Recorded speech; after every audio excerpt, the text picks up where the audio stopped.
ایک بات جو میں ہر جگہ جا کے کہتا ہوں، آپ سے بھی کہوں گا، تھوڑی دیر کے لیے ہم سب کو غور کر لینا چاہیے، ہم دنیا میں کیوں آئے، کیوں بنایا گیا ہمیں۔ ہم میں سے بہت سے لوگ غیر مسلموں کو، کافروں کو خوش قسمت سمجھتے ہیں، ان کے پاس دولت ہے، ان کے پاس پیسہ ہے، عزت بھی انہی کے پاس ہے۔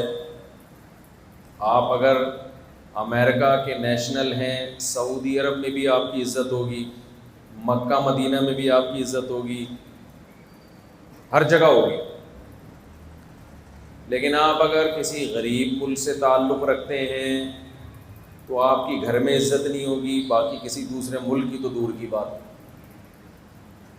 سمجھتے ہیں کہ نہیں سمجھتے؟ بچوں میں جو کماتا ہے، ماں باپ اسی کی عام طور پہ عزت کر رہے ہوتے ہیں، چاہے وہ ایک نمبر کا چور ہی کیوں نہ ہو۔ جو بیچارہ نہیں کماتا، کتنا ہی نیک ہو، آپ لوگوں کے علاوہ کی بات کر رہا ہوں، اس کی گھر میں عزت نہیں ہوتی۔ تو یہ وہ دور ہے جس میں ہر شخص پیسے کے پیچھے بھاگ رہا ہے، عزت کے پیچھے بھاگ رہا ہے، شہرت کے پیچھے بھاگ رہا ہے، خواہشات کے پیچھے بھاگ رہا ہے۔ اپنی چاہتوں کو پورا کرنا یہ کامیابی سمجھا جانے لگا ہے۔ نماز بھی پڑھ لیتے ہیں، زندگی میں ایک آدھ بار جب سارے کاموں سے فارغ ہو جائیں تو حج بھی کر لیتے ہیں کہ چلو جی تھوڑی سی تفریح بھی ہو جائے گی اس بہانے۔ لیکن یہ کانسیپٹ صحیح کرنا کہ کامیابی کسے کہتے ہیں اور پھر اسی کو زندگی کا مقصد بنا لینا، اس کے لیے آج پبلک تیار نہیں ہے۔ دیکھو دنیا میں بہت سارے مذہب ہیں،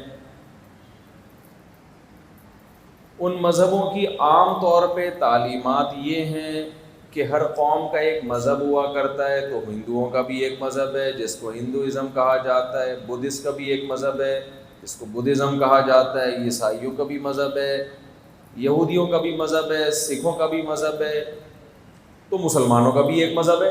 کیا خیال ہے؟ مذہب میں انسان آزاد ہے، کسی بھی مذہب کو فالو کر سکتا ہے، اپنے اپنے مذہب ہوتے ہیں، اپنے اپنے کانسیپٹ ہوتے ہیں۔ لیکن خوب سمجھ لو اسلام کیا کہتا ہے، ان الدین عند اللہ الاسلام، دین اللہ کی نظر میں صرف اسلام ہے۔ وَمَن يَبْتَغِ غَيْرَ الْإِسْلَامِ دِينًا فَلَن يُقْبَلَ مِنْهُ، اسلام کے علاوہ جتنے بھی مذہب ہے اللہ کہتے ہیں میں ان کو، جملہ مکمل کرنا ہے آپ نے، میں ان کو نہیں مانتا۔ اسلام کا یہ دعویٰ ہے کہ انسانیت کی نجات دنیا میں بھی اور آخرت میں بھی صرف اسلام میں ہی ہے، اسلام پہ چلنے میں ہی ہے، اس کے علاوہ کوئی اور طریقہ حیات انسان کو تباہی سے نہیں نکال سکتا۔